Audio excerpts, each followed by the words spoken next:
Yes, people. Hope everyone's doing well. Hope you're all good. Isn't it just refreshing to watch any form of Leeds United? Honestly, I don't care what game it is, if it's a friendly, watching Leeds United is perfect. I love it. I love the fact it's back. I love getting into this season and I love the interest in how we're going to play, what we're going to set up, like who's going to go where. I love it. I absolutely love it. There's so much kind of in the air in a good way this preseason, and I love it. It's what I love it. It's great to see. There's some main things I really want to talk about that I was really impressed with in the game. Really impressed with that we're going to take into the season, which excites me even more. And we'll get into that right now. And as I'm going through it, I'll comment on other things as well. Don't worry about individuals and all that stuff. So yeah, let's go. Let's get straight into it. And we'll start off just quickly. It's just one from each. I won't do it for too long. But in possession, if anyone saw this move, or go watch it if you haven't. Go watch the highlights. This move is unbelievable. I love it. I absolutely love it. And this is all because of many things. We moved the ball quickly. The movement was decisive, confident. Everyone knew their role and their position. Everyone reacted to where the ball was. It was absolutely beautiful to see. Yeah, so Darlow gets it back here in this goalkeeping position. And as you can see with the highlights, the centre-backs are really wide. Again, this makes it difficult for the opposition to understand which side you're going to go at. So when you get to a side, that's when the opposition reacts. And that's when they initiate their press. But they can't until it goes to a side. They just kind of stay high. But notice there's only 3 involved in their initial press. So where they're sitting right now. And what we do really well is bait them. And that's the key part of it. This is the risk part. The red arrow down there is Sam Byram. And that's where the ball goes from Darlow right now. Goes into Sam Byram. Now, what I love about this, what that's done initially is initiated one more. Initiate this guy into the press. Which, if needed, leaves space for Georgie or whoever's on that side to roam in there. But what we did, we were patient, we didn't rush it, we didn't force it. Look how deep Rodon is centrally. Second that ball goes into Rodon, suddenly 2 or 3 more of their players are just creeping up. And what that is doing is leaving space behind all of them. 1, 2, 3, 4, 5. 5 and then this guy lurking. And what that 5 is doing is leaving space. When they're pressing, and this is the risk of a press, right? There is space behind it. And that's why the press has to be spot on. How do you beat a press? Quick, decisive movement in tight spaces. That's what we did. It was back to Rodon, back across to the middle to Darlow. But this time when Darlow's got it, move my head. This time when Darlow's got it, 1, 2, 3, 4, 5, 6. 6. 6 players in that press now. We go back to previous. The start of the move, it was 3, and it weren't really a press. So what we've done by going out and back is initiate a press. If that's what you're trying to do, this is where, at this point, the space now, as you can see, is all around it. This is where you need to create combinations to get it out. And this is the risk. The ball here goes straight into Greve. There's 3 around him. That's a risk, right? It is. This is the reward part of it. That player is comfortable in the possession there, and he knows exactly when he gets it. He has an option straight away. What he's done is initiated 3 guys to pressing him, which leave even more space. And this is the risk. This is the reward part of it. You know, to get out of this situation. Look, people have been sat in saying, just hit it long. Yeah, that's another way you can do it. But again, you need the right profiles, and obviously to do that, we don't really do it. Let's be honest. So this is how we play. And we will concede a few goals from this, I'm convinced. But we'll also score a lot from it. There. Darlow gets the ball now. Been pressed into the press. He goes in to play out. So Greve gets it. Goes back to Strauch. And you can't really see, but if I zoomed in on Strauch's head, he's already looking at Firpo in this area here. Now the red lines identify the space. So there's 1, 2, 3, 4, 5, 6 guys you've pressed. Now look at the space beneath the press. Beyond the press, sorry. Look at it. That's where the key area is. And that's where you can play to create combinations. And it's key everyone's on the same wavelength here. Because if Greve gets the ball and he's not ready for it, he gets intercepted and he's in trouble. If Strauch isn't ready for Greve to receive the ball, Greve doesn't have a pass. he's in trouble. Likewise, Firpo and Aronson, Firpo's just off picture, Aronson here, have to be ready for Strout to get the ball because they know when Strout gets it, it's going straight to them because that's where the space is, beyond the press. So everyone has to be on the same wavelength. What happens is Strout gets it, plays the ball in through this space into Firpo, who's tight, mark. Again, the next step of this is the role of Gruev. Here, I've not actually highlighted him. Gruev passes the ball to Strout. The second he gives the ball to Strout, he knows Strout is going to give it to Firpo, which means Firpo will need options beneath him in the space. Right? I know it sounds, when you think about it, it's quite simple. Doing it's harder than talking about it, right? Ball goes to Firpo. Gruev knows exactly right. I need to go into this space and help him underneath so we can go back out, which is what they do. Firpo gets it. Gruev gets it in here. Who then gives it into Aronson, who gives it back to Gruev. A really, really lovely bit of play. And that doesn't work if everyone's not on the same wavelength. Now again, look what you've done. By doing this combination in this space, and it looks tight, but there is room. You know what I mean? There's room in front of Aronson, there's room in front of Firpo, there's room in front of Gruev, and that's the key part of it. There's room in front of them because they're all ready to receive it. They do this beautiful combination in here. Yeah, little 1-2s. Go watch the clip, it's beautiful. And then they play it into the space again. Up, back and through. I love an up, back and through, and they did it. Up in, back out, through the other end.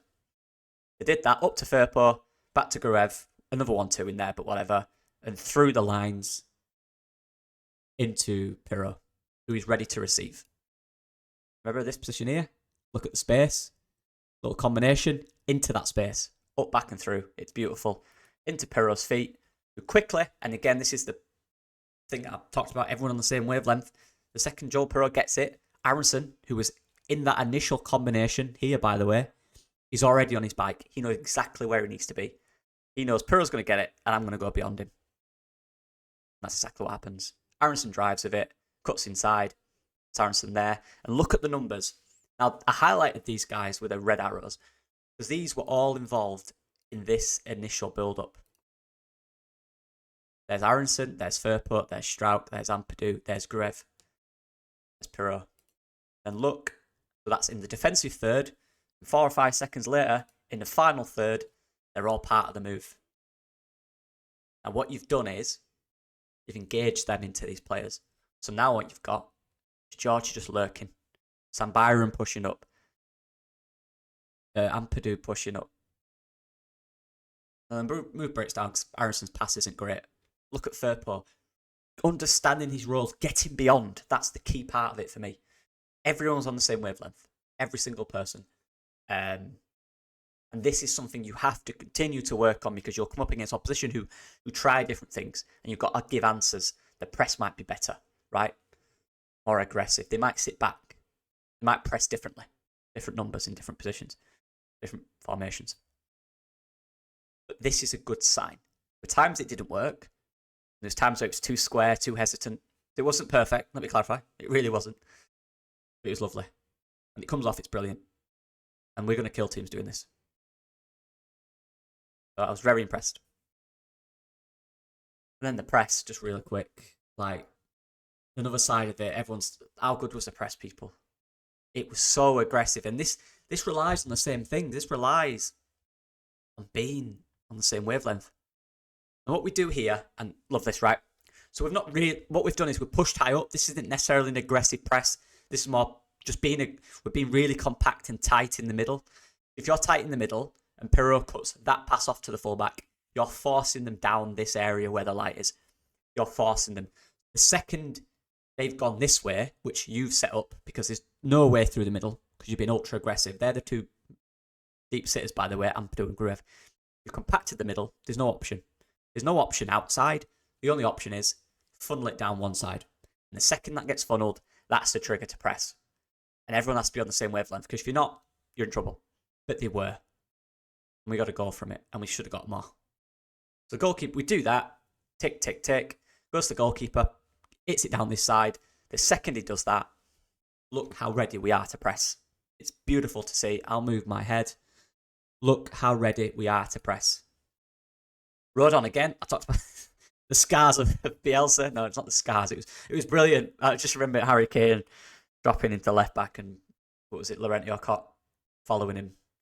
But yeah, the beautiful side of Bielsa's game, it was beautiful. It didn't work maybe 2 or 3 times, but apart from that, it was beautiful.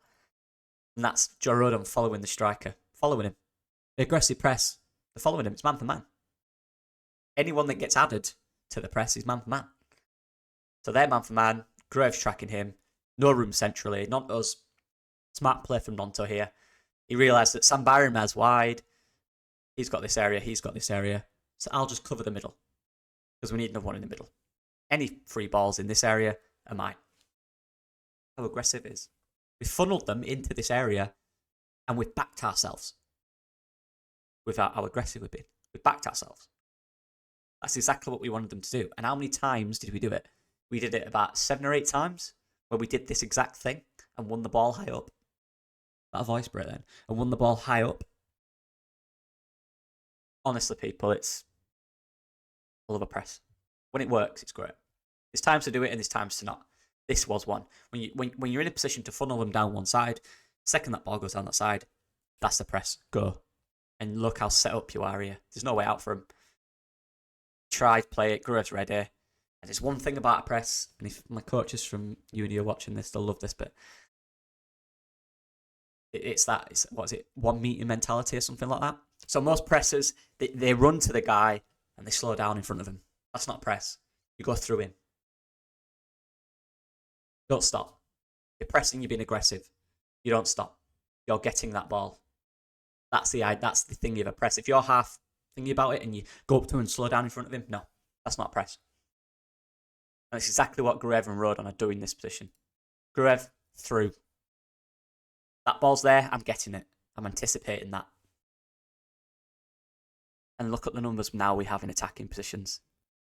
This guy's sleeping. This guy isn't tucked in. This guy's sleeping here. Perot dropped off him and thought, I'll have this space. They're so occupied, including this guy. And look, people say it's bad defending, and it is. But I'll tell you his decision making right now. They're trying to play out in this area. And he knows, this defender here knows, we're not going to get out. Can I be an option? Should I go help? So he's completely forgot about defensive duties. Because he's still thinking they can get out of it, and they're in possession. And that quick hesitation, Perot's in that space. Georgie gets the ball in this position. He knows where it's going. Through ball. And the guy scores. And how many times did we do that? But there were 2 aspects I really loved, just really quickly. Bogle, again, that key assist, so remember that name. If the coach of UFB are watching this, they'll love that one as well. That key assist zone. Key assist zone. I'll show you what it is, actually. The key assist zone is this area here. The key assist zone is this. In here. Just in this area. That's where you get all your assists from, people. And that's exactly where Jayden Bogle was in that second half. And that's where he's got his assists from. And that's what you're going to see from him. Remember that. Remember that zone. Key assist zone. Yep, just watching this, will be buzzing. But yeah. Everyone did their role. Like I said, thought Bogle was really impressive when he came on in terms of his movement, his forward progression, getting in them zones and them dangerous areas that you need your fullbacks to go into. Aronson, again, people think he's not going to do it at this level. He was bad for most of the season in the top league in the world when he wasn't ready. Probably not ready for a lot of last season. Hopefully he's matured from that. He's in a league that is not one of the top 4 in the world. He will be better, significantly better. And if he stays fit, touch wood, he'll have an excellent season for Leeds United. He is key to our press. He is key to it. Nonto was good as well. Nonto initiated loads of triggers with the press. I thought it was excellent. I was really impressed with how we looked as a side. Honestly, there were no necessarily big, outstanding formers that I thought he's unbelievable. Every player did their part, did their little bit for the system to play.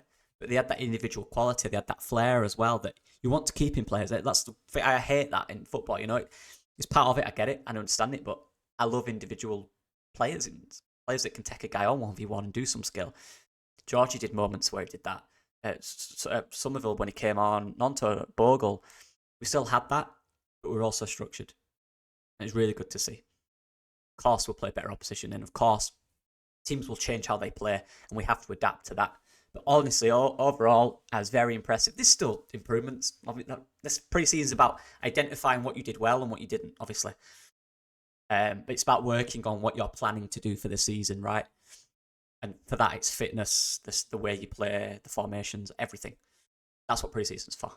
It's not about looking at necessarily individual mistakes, going, you should have done that. No one cares. Right? Obviously, yeah, we know that. You know you should have scored. You know should have not left your man. You can see that from watching the games back. The players know that. It's about looking at what you do and getting better at it and getting ready for the season. And I was really impressed. With the back four, we've done the back three and the back four now. I think it's good that we can do both. And people are trying to, I think we'll play this or that. I think we'll play both. I think it's excellent that we're not predictable, because last year the issue, for the most part, was we were too predictable in our build-up. But what I saw yesterday was a team that moved the ball from left to right, quick and decisive, with purpose, with understanding of each other and where everyone should be. No hesitation, one touch out, every time. Took risks with our passing. Rothwell is big one in that. I love Rothwell's runs, by the way, off the ball as well. People give me stick for my Rothwell video saying I got him wrong. Seems not. But yeah, I'm impressed. I'm happy. I'm looking forward to it. A few more signings needed for sure. Back and spoke about them. There will be videos coming on them. Don't you worry. Of course they will. There is a Mateo Joseph video coming, but that will be before the season starts. I'm not going to give a date. So I want to take time with that one, and I want to see more footage, but I got more from this one, so excellent. There's obviously 2 or 3 more recruitment videos coming in with the news of Daniel Farke. Any new signing videos will come in, and reactions, analysis to more friendlies will come in. So yeah, hope you guys enjoyed. Please give that. It just helps. Honestly, I wouldn't care to ask, but it does help. The more engagement on a video, the YouTube likes that, shows it more. That helps. I appreciate every single one of you. See, I'm getting back with the comments now. I'm getting there slowly. I'm in the process of moving house, people, so I've not got time to reply all day. I'm sorry. These videos try and do as quick as possible. But yeah, I will get there. I promise. And I'm doing it slowly, but I appreciate every single one of you. You're all legends. Genuinely, the support is crazy. Thank you so much for taking your time to watch these videos. I genuinely appreciate it. But yeah, see you guys soon.